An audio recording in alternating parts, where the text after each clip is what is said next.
Hello বন্ধুরা, তোমরা কেমন আছো? আশা করছি সবাই ভালো আছো, সুস্থ আছো। তো দেখো, এটা একটা বিট। তো এই বিটটা আজকে কি বানাবো সেটা তোমাদের সঙ্গে শেয়ার করছি। তো আমি এখানে একটা গ্রেটার নিয়েছি, এটাতে একটু ঘষে নেব। তোমরা সঙ্গে থাকো, দেখতে থাকো আমি কি তৈরি করব। তো আমি বিটটাকে ঘষে নিলাম। বিট আমাদের খুব একটা পুষ্টিকর সবজি। তো এটা আমাদের খাওয়ার খুব প্রয়োজন। আমরা স্যালাড করে খাই, তাছাড়া বিভিন্ন রকমের সবজিতে দিয়ে খাই। আজকে একটা নতুন একটা রেসিপি করে তোমাদের দেখাচ্ছি। তো তোমরা সঙ্গে থাকো, দেখতে থাকো আমি কি করে এটা বানাই। তো এটা পুরোটা ঘষে নিলাম, নিয়ে এ দেখো সুন্দরভাবে বের করে নিয়েছি। এখানে একটা কড়াই বসিয়ে দিয়েছি, কড়াইটা গরম হয়ে গেছে। তো আমি প্রথমে সরিষার তেল দিয়ে এটা করব। পরিমাণ মতো তেল দিয়ে দিলাম।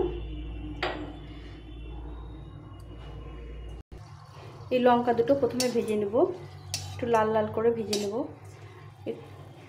তো আমি আজকে এই বিট দিয়ে ভর্তা বানাবো। বিটের ভর্তা তোমরা খেয়েছো কে কে অবশ্যই কমেন্ট করে জানিও। এটা খেতে অসম্ভব সুন্দর হয়। এই বিটের ভর্তা দিয়ে এক থালা ভাত খাওয়া হয়ে যায়। তো আজকে তোমাদের সঙ্গে সেই রেসিপিটা শেয়ার করছি। আমার খুব ভালো লেগেছে, তাই আজকে তোমাদের সঙ্গে শেয়ার করছি। তো প্রথমে আমি লঙ্কাগুলো একটু ভেজে নিলাম, একটু লালচে করে ভেজে নিলাম। লঙ্কাগুলো নিয়ে উঠিয়ে রাখলাম। রেখে আমি এখানে কিছুটা পেঁয়াজ কেটে নিয়েছি। এই পেঁয়াজটাকে একটু ভেজে নেব। পেঁয়াজটাকে খুব লাল করে ভাজবো না, একটু লালচে করে, হালকা করে লালচে করে ভেজে নেব। একটু নরম থাকবে, একদম কড়া করে ভাজবো না পেঁয়াজটাকে। তো পেঁয়াজটা আমি আর একটু ভেজে উঠিয়ে নেব।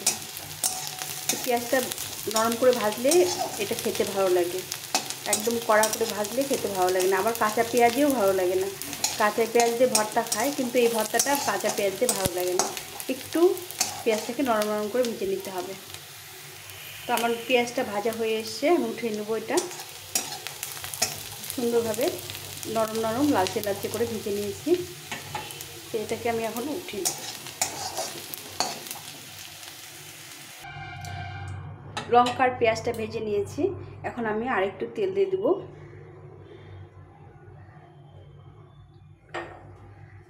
আমি একটু কম তেলে রান্না করি, সেটা তোমাদের সঙ্গে শেয়ার করেছি। তো আমি এখানে 1 চামচ মতো কালো জিরে নিয়েছি। কালো জিরেটা একটু বেশি দিতে হবে, আমি 2 চামচ দিলাম এখানে। কালো জিরেটা বেশি দিলে খেতে ভালো লাগবে। এই কালো জিরা দিয়েছি, আর এখানে দিয়েছি আমি রসুন আর কাঁচা লঙ্কা কুচি করে নিয়েছি। এটা আমি দিয়ে দিলাম।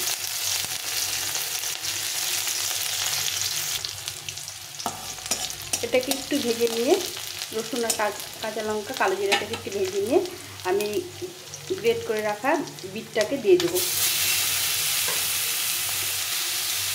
এটা খেতে অসম্ভব সুন্দর লাগে বন্ধুরা, তোমরা একদিন বানিয়ে খেও। এটা থাকলে আর খাওয়ার সঙ্গে আর কিছু লাগবে না, শুধু এইটা দিয়ে ভাত খাওয়া হয়ে যাবে। তো এইভাবে করে আমি বিটটাকে ভেজে নেব।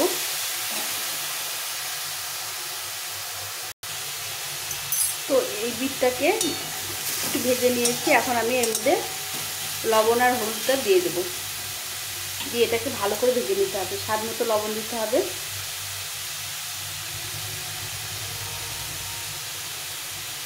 আর পরিমাণ মতো হলুদ গুঁড়ো। লবণটা একটু লাগবে। আর আমি এখানে মিষ্টি দিলাম না, চিনি দিলাম না, কেননা বিটটা একটু মিষ্টি মিষ্টি হয়। তোমরা চাইলে একটু মিষ্টি দিতে পারো, যারা মিষ্টি পছন্দ করো। আমিও পছন্দ করি, কিন্তু যেহেতু বিটটা একটু মিষ্টি, যার জন্য দিলাম না। আর বাড়ির লোকে বেশি খুব একটা পছন্দ করে না, মিষ্টি পছন্দ করে না, যার জন্য আমি মিষ্টিটা দিলাম না। তোমরা চাইলে দিতে পারো। যে কোনো ভর্তা একটু মিষ্টি মিষ্টি হলে ভালো লাগে। এইভাবে ভালো করে আস্তে আস্তে ভেজে নিতে হবে, অনেকক্ষণ টাইম দিয়ে। যতক্ষণ জল থাকবে ততক্ষণ আমাকে এটা ভালো করে ভেজে নিতে হবে। তো এটা ভাজা হয়ে গেছে, দেখো সুন্দর হয়েছে। মানে সুন্দরভাবে ভেজে নিয়েছি। এখন আমি প্লেটে তুলে নেব।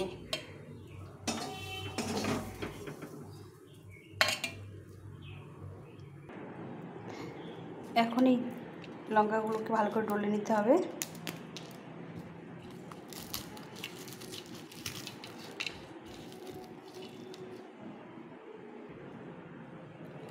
লঙ্কাগুলো ভালো ডলে নিয়েছি। এখন পেঁয়াজ ভাজা লঙ্কা দিয়ে বিটটাকে ভালো করে মেখে নিতে হবে।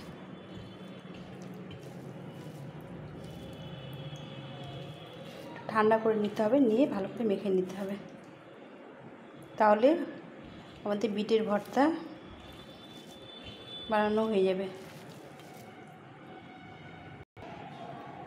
এখন একটু এর মধ্যে কাঁচা সরষের তেল দিতে হবে। যে কোনো ভর্তাতে সরষের তেল না দিলে অসম্পূর্ণ লাগে। তো এইভাবে করে তেল দিয়ে ভালো করে মেখে নিতে হবে। দেখো কতটা লোভনীয় হয়েছে। তো আমাদের তৈরি হয়ে গেল বিটের ভর্তা। এভাবে একবার বিটের ভর্তা বানিয়ে খেয়েও ভীষণ ভালো লাগে, আর মানে অসম্ভব সুন্দর লাগে খেতে। মানে না খেলে তোমাদের বোঝাতে পারছি না যে কেমন লাগে।